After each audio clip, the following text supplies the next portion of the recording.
Hope you're in the mood for some more whining because here it comes. Thank you for tuning into episode 2 of my white, upper middle class, straight, cis existence is nothing but torture and pain. Um, I don't know. I'm just super bored and I haven't had a lot to do but sort of think and sit here. I've been, you know, just spamming social media with my American misadventure. Basically, I was supposed to be here for December 14th to the 21st. I'm in Las Vegas right now. I was supposed to spend half of it here, half of it at the Grand Canyon. This was to sort of kick off my stress leave from work that I talked about previously.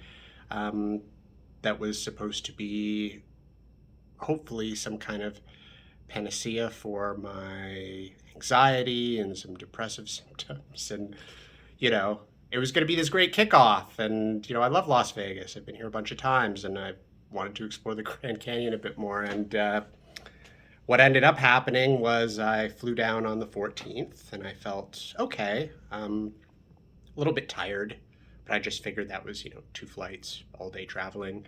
The first night was okay. It was really windy and raining here, which was unusual, and perhaps that should have been an omen. And so I got to my hotel at the Luxor, had one fun evening, and then the next day, the 15th, started out okay, but I started feeling not myself.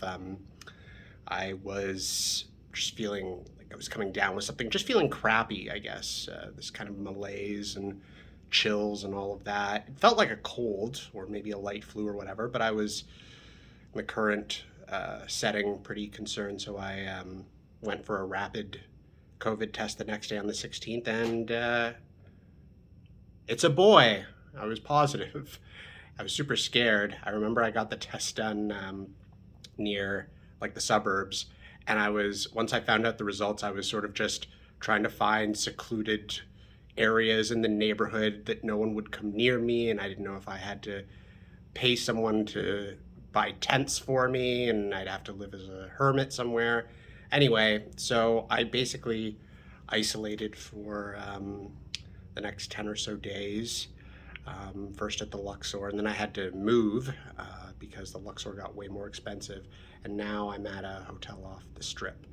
So anyway, a lot of you know this already, and it was kind of shitty because it turned out from a 1 week trip to a 3 week trip, and it was exorbitantly expensive, and it's just kind of unhealthy I think, to be in Las Vegas for 3 weeks solid. It's boring. Not boring, but the stuff that I get into turns out to be way too expensive, like gambling. I'm a terrible gambler. I lose a lot. The food is not as cheap as it once was. And I mean, there's only so many nights once isolation was done where I could be like, I'm going to put on some fancy clothes and hit the town. Even that starts to feel kind of empty and hollow. So a lot of this is a retread. People know this, blah, blah, blah.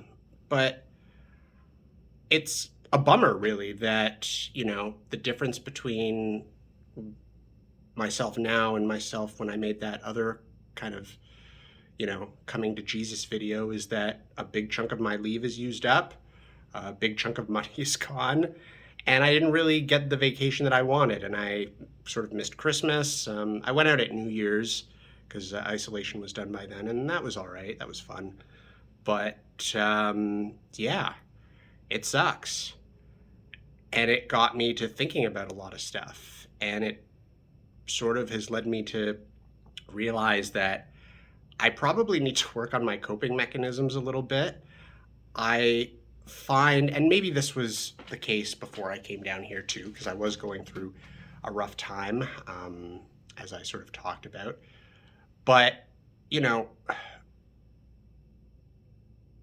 can give yourself all the allowances you want to feel better about your situation. You could say, well, I'm not doing what I should be doing, or or I'm not fulfilling my responsibilities, or I'm not being active because I feel bad and I'm not well, and I can give myself some leeway. And that works up to a point, but really, and this may offend some religious sensibilities, really the universe is pretty indifferent.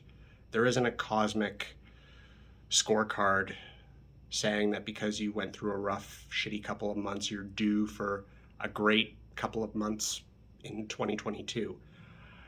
I think that largely the universe is chaotic and unordered and mostly beyond our control.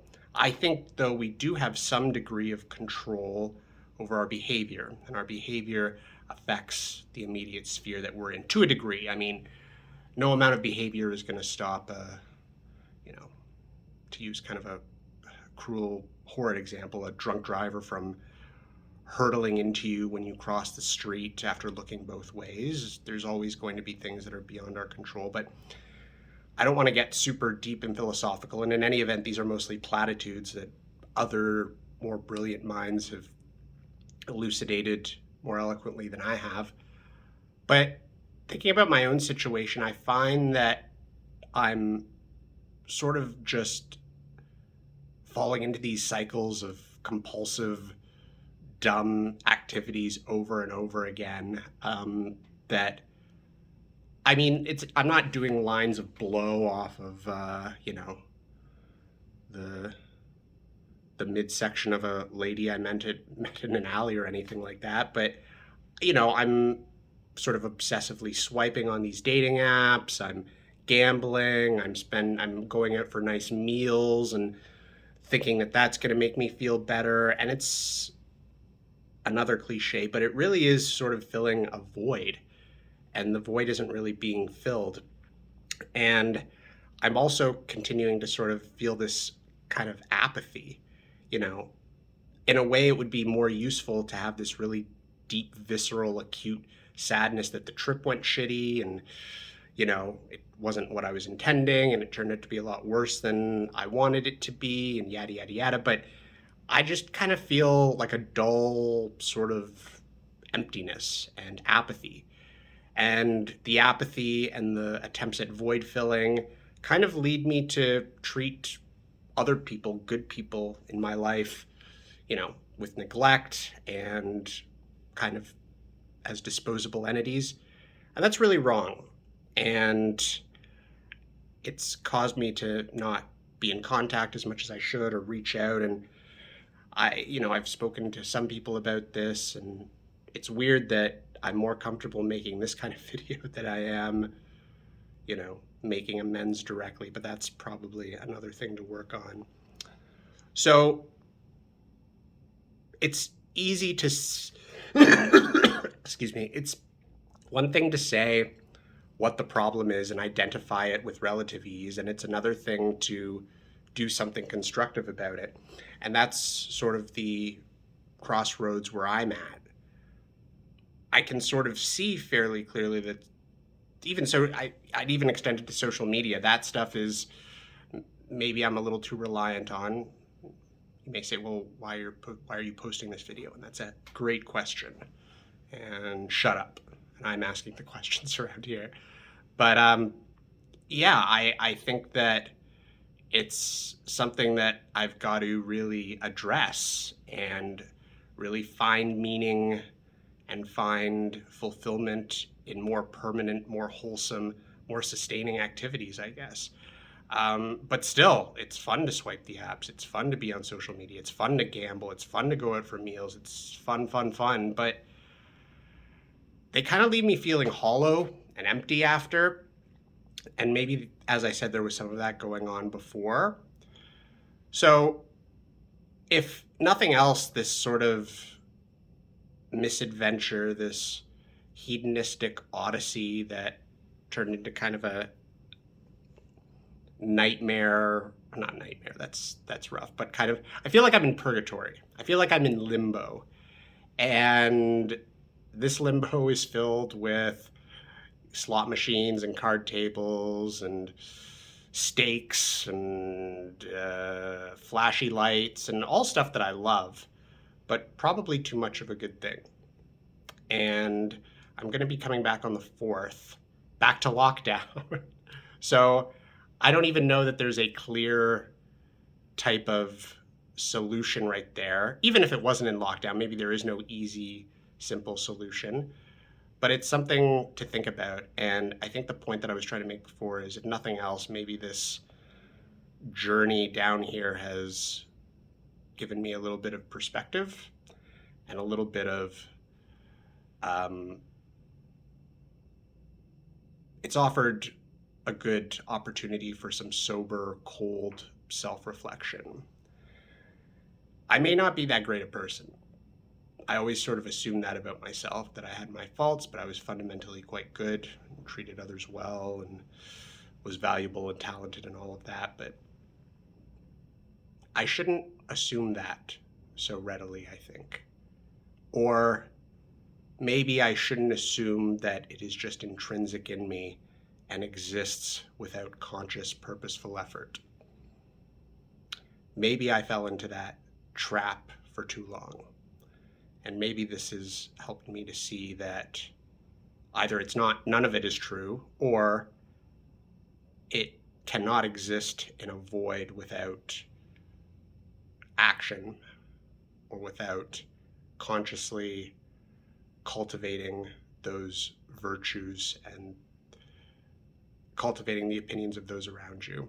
So this is kind of a rambling, long thing, but as I said, I don't have too much else to do. This is certainly, at least monetarily, much more economical than blowing $150 at blackjack, feeling sad, and then thinking, I can win it back, and then losing another $150, which has happened. I'm not going to tell you how many times. It's none of your goddamn business. But here we are. I hope that I can see as safely as possible as many of you as I can when I get back. It's been a weird pseudo-loneliness down here, which is not at all what I was intending again. I still have a good chunk of my leave left, and I'm hoping, besides just sitting there and recuperating and thinking to myself, I'm going to take it easy and I'm going to do what I want to do, it might not be as much about what you want as what is good for you. And that's not necessarily an easy, painless, pleasant process. So I hope that I'm at least have my nose pointed vaguely in the correct direction of the more healthy path, even if I have yet to take any real steps on it. But that's probably enough dime store philosophizing for one day. Hope things are going well. I'm still in Las Vegas. It's a beautiful, clear blue sky day, and I might get out of here and get out of my own head for a while. So, Excelsior.